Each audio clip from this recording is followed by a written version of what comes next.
ಏನು ಹೇಳ್ತಾರೆ ಅದ್ರ ಬಗ್ಗೆ ಸರ ಅವು ಎಲ್ಲ ಉಳಿದೆಲ್ಲ ತೆರವುಗೊಳಿಸೋ ಅವ್ರು ಹೇಳ್ದೆ ಕೇಳ್ಬೋದು ಕರೆ ನಾವು ಈಗ ನಿರಂತರ 3 ದಿವಸ ಅಥಣಿ ಒಳಗೆ ಮಾಡಾಕತ್ತಿದ್ವಿ.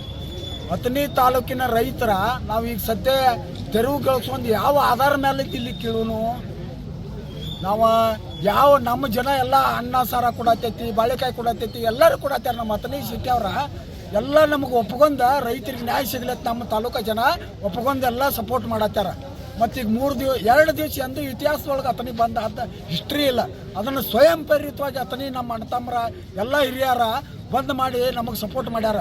ಈಗ ಎಕ್ದಮ ನಾವು ಏನೋ ಒಂದು ಸರ್ಕಾರದ ಉತ್ತರ ಬರಲ್ದ ನಾವು ಇಲ್ಲಿ ಕೀಳೋದಂದ್ರೆ ನಮ್ಮ ಕೈಲಿ ಆಗೋದಿಲ್ಲ. ನಾವು ಹಳ್ಯಾಳ ಸರ್ಕಲ್ದಾಗ ಹೇಳಿದೆವು ಅದು ಸರ್ಕಾರದ ಉತ್ತರ ಬರ್ತಕ್ಕ ಇಲ್ಲೇ ಅವ್ರು ಸರ್ಕಾರದ ಒಬ್ಬರ DC ಆಗಲಿ ಯಾರೋ ನಿಮ್ಮ ರೈತ ಮುಖಂಡರು ಹೇಳ್ತಾರಲ್ಲ ತೆರವುಗೊಳಿಸ್ತಾರೆ ಎಲ್ಲರೂ ಸರ್ ಅದನ್ನ ಕೇಳ್ರಿ. ಅದು ನಮಗೆ ಗೊತ್ತಿಲ್ಲ, ಅದನ್ನ ಅವ್ರನ್ನ ಕೇಳ್ರಿ ನೀವು ಅಲ್ಲಿ ಯಾರದಾರೋ ಅದನ್ನ ನಾವು ಮಾತ್ರ ಇಲ್ಲಿ ಹಳ್ಯಾಳ ಸರ್ಕಲ್ದಾಗ ಏನಿದೀವಲ್ಲ ಇದನ್ನ ಸರ್ಕಾರದ ಒಂದು ನಿರ್ದೇಶನ ಬರೋ ತನಕ ಹಳ್ಯಾಳ ಸರ್ಕಲ್ದ ಸ್ಟೇಜ್ ಕೇಳಂಗಿಲ್ಲ.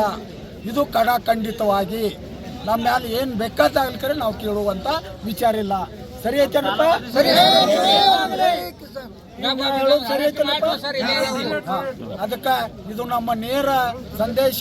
ಸರ್ಕಾರದ ಏನು ಕ್ಲಿಯರ್ ಕಟ್ ಬಂತಂದ್ರೆ 5 ನಿಮಿಷನಾಗ ತಹಸೀಲ್ದಾರರೇ ಯಾರೇ ಬಂದು ನಮ್ಗೆ ಒಬ್ಬ ಅಧಿಕಾರಿ ಬಂದ ಆಗೈತಪ್ಪ ಅಂತಮ್ಮ ನೀವು ಹೇಳ್ರಿ ಅಂದ್ರೆ ಹೇಳ್ತೀವಿ.